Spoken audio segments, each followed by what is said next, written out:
ভিডিওতে আমি তোমাদের ম্যাক্স ফাংশনের ব্যবহারটা শেখাবো। তোমরা আমার মাউস পয়েন্টার ফলো করো আর কথাগুলো শোনো। ওপরের দিকে দেখো, আমি একটা এসকিউএল কমান্ড দিয়ে রেখেছি, সিলেক্ট স্টার ফ্রম ক্লাস 12। অর্থাৎ আমি সমস্ত ফিল্ড আর রেকর্ডগুলোকে দেখতে চাইছি। স্টার মানে তোমরা জানো all fields and all records from class 12 অর্থাৎ ক্লাস 12 টেবিল থেকে। তার মানে ক্লাস 12 টেবিল থেকে আমি সমস্ত ফিল্ড আর রেকর্ডগুলোকে দেখতে চাইছি। এরপর সেমিকোলন টাইপ করেছি, এন্টার কি প্রেস করেছি। এই দেখো আউটপুটটা দেখিয়ে দিয়েছে, এই যে সামনে এসে গেছে আউটপুট। ক্লাস 12 টেবিলের বিভিন্ন স্টুডেন্টের রোল নাম্বার, তাদের নাম, তাদের বয়স, তাদের সেকশন, তাদের মার্কস এবং ব্লাড গ্রুপ।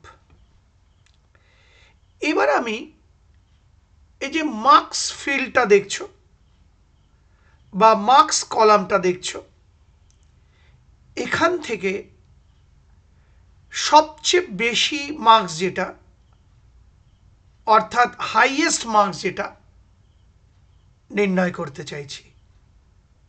আরেকবার বলছি, আমরা এই মার্কস কলাম থেকে বা মার্কস ফিল্ড থেকে হাইয়েস্ট মার্কস বা সবচেয়ে বেশি মার্কসটা নির্ণয় করতে চাইছি। তার জন্য দেখো আমি আরেকটা এসকিউএল কমান্ড দিয়েছি, সিলেক্ট ম্যাক্স ব্র্যাকেটে মার্কস ফ্রম ক্লাস 12।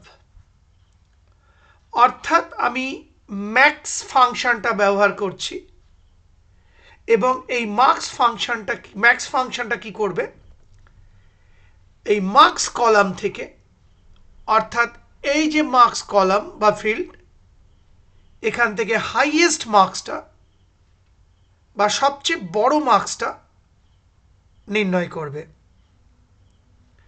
আবার বলছি, সিলেক্ট ম্যাক্স মার্কস, এক্ষেত্রে ম্যাক্স ফাংশনটা এই মার্কস যে ফিল্ডটা রয়েছে, অর্থাৎ এই যে মার্কস যে ফিল্ড বা কলামটা রয়েছে, সেখান থেকে হাইয়েস্ট মার্কস অর্থাৎ ম্যাক্সিমাম মার্কসটা নির্ণয় করবে। তারপর আমাকে যথারীতি লিখতে হয়েছে ফ্রম ক্লাস 12, অর্থাৎ ক্লাস 12 টেবিল থেকে। এরপর সেমিকোলন টাইপ করেছি এবং এন্টার কি প্রেস করেছি। এই দেখো আউটপুট দেখাচ্ছে, হেডিং লিখে দিয়েছে ম্যাক্স মার্কস 490। এবার এই মার্কস কলামে মিলিয়ে দেখো, 490টাই সবচেয়ে বেশি মার্কস বা হাইয়েস্ট মার্কস বা ম্যাক্সিমাম মার্কস। অর্থাৎ এই ম্যাক্স কলাম,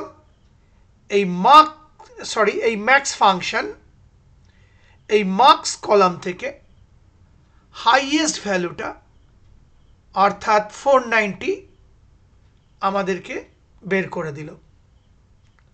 তাহলে কোনো কলাম ওয়াইজ বা ফিল্ড ওয়াইজ যদি হাইয়েস্ট সংখ্যা বার করতে হয় বা সবচেয়ে বড় সংখ্যা বার করতে হয়, তাহলে ম্যাক্স ফাংশন ব্যবহার করা হয়। আশা করি বুঝতে পারলে।